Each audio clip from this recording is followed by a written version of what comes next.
Hey everyone, welcome back. If you're planning to snag tickets for that epic concert or sports event in 2025, you don't want to end up with a seat that's blocked by a pillar or too far from the action. That's where Ticketmaster's View from Seat feature comes in. It's a game changer that lets you preview exactly what you'll see from your spot.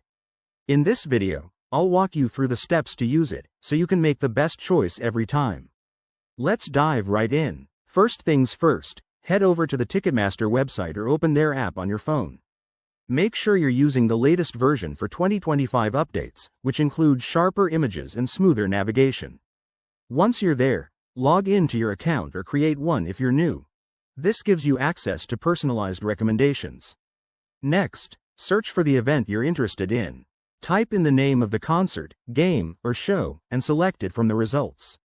Now, here's the fun part. When you get to the seating map, look for the View from Seat option. It's usually right there on the interactive chart. Click or tap on it for the seats you're considering. You'll be taken to a 360-degree virtual view that shows the actual perspective from that seat. Use your mouse or fingers to pan around, zoom in, and get a real feel for the stage, field, or court.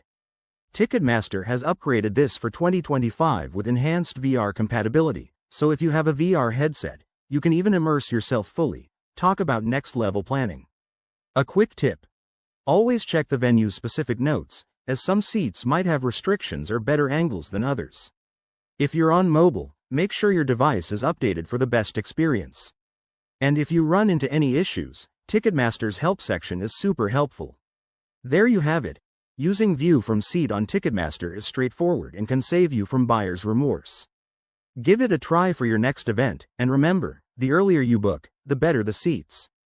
If you found this helpful, hit that like button, subscribe for more tech tips, and drop a comment below. Thanks for watching, and I'll see you in the next one.